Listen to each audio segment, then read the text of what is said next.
Hello students, आज हम लोग रेनबो पार्ट 2 का first chapter Indian civilisation and culture पढ़ने जा रहे हैं। Indian civilisation and culture means भारतीय सभ्यता और संस्कृति। यह एस्से महात्मा गांधी द्वारा लिखी गई थी। सबसे पहले हम लोग एसेइस्ट महात्मा गांधी के बारे में जानते हैं। महात्मा गांधी का पूरा नाम मोहनदास करमचंद गांधी था। इनका जन्म 2 अक्टूबर 1869 और मृत्यु 30 जनवरी 1948 को हुआ था। मोहनदास करमचंद गांधी को बापू या राष्ट्रपिता के रूप में जाना जाता है।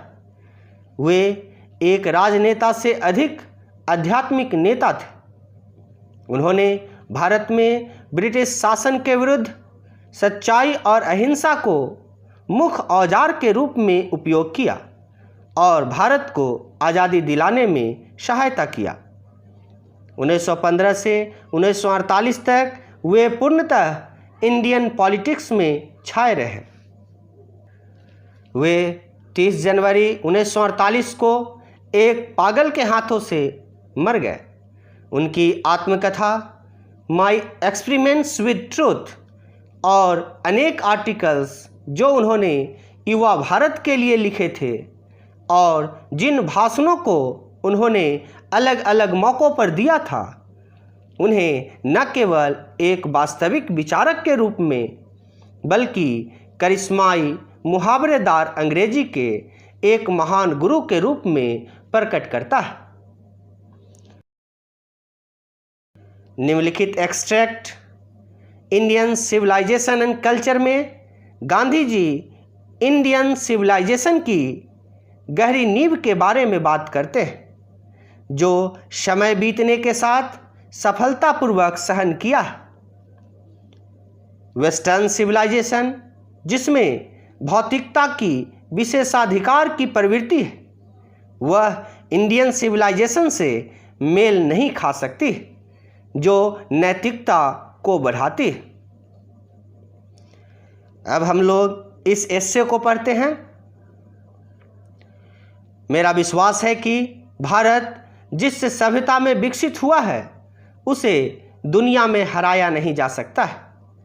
हमारे पूर्वजों द्वारा बोए गए बीजों को कुछ भी बराबर नहीं कर सकता है।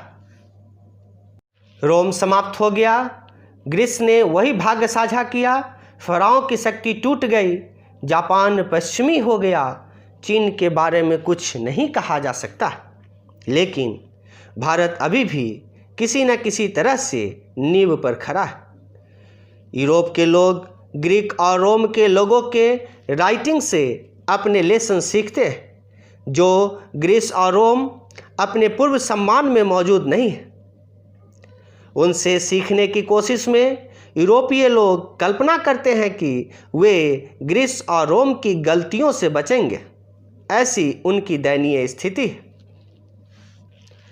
इस सब के बीच भारत अचल है और वह उसकी सम्मान है। यह भारत के विरुद्ध आरोप है कि उसके लोग इतने असभ्य, अज्ञानी और अडिग हैं कि उन्हें किसी भी बदलाव को अपनाने के लिए प्रेरित करना संभव नहीं है। यह वास्तव में हमारी योग्यता के खिलाफ एक आरोप है। हम लोगों ने अनुभव के ठोस सीट पर जो जांचा और सही पाया है, उसे हम बदलने की हिम्मत नहीं करते। कई लोग भारत पर अपनी सलाह देते हैं और वह स्थिर रहती है। यह उसकी सुंदरता है, यह हमारे आशा की सुरक्षा है। Sheet anchor means security. Civilisation आचरण का वह तरीका है जो मनुष्य को कर्तव्य पथ की ओर इशारा करता है। कर्तव्य का प्रदर्शन और नैतिकता का पालन परिवर्तनीय शब्द है। नैतिकता का पालन हमारे मन और हमारे जुनून पर महारत हासिल करना है। इसलिए ऐसा करते हुए हम लोग स्वयं को जानते हैं। गुजरात भाषा में सिविलाइजेशन का अर्थ है गुड कंडक्ट, अच्छा आचरण। यदि यह परिभाषा सही है तो भारत, जैसा कि कई लेखकों ने दिखाया है, किसी और से सीखने के लिए कुछ नहीं है और यह है जैसा यह होना चाहिए।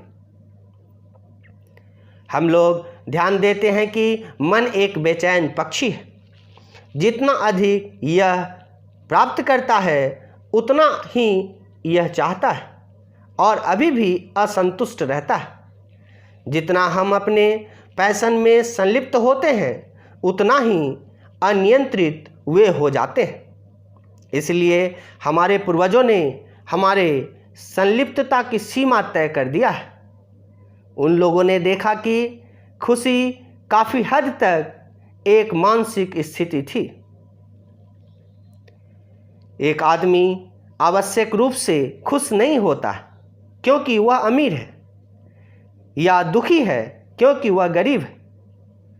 अमीरों को अक्सर दुखी देखा जाता है जबकि गरीबों को खुश देखा जाता है। लाखों लोग हमेशा गरीब ही रहेंगे। यह सब देखते हुए हमारे पूर्वजों ने हमें आनंद और सुख से वंचित कर दिया। हम लोगों ने हजारों साल पहले मौजूद एक ही तरह के हल के साथ काम किया है।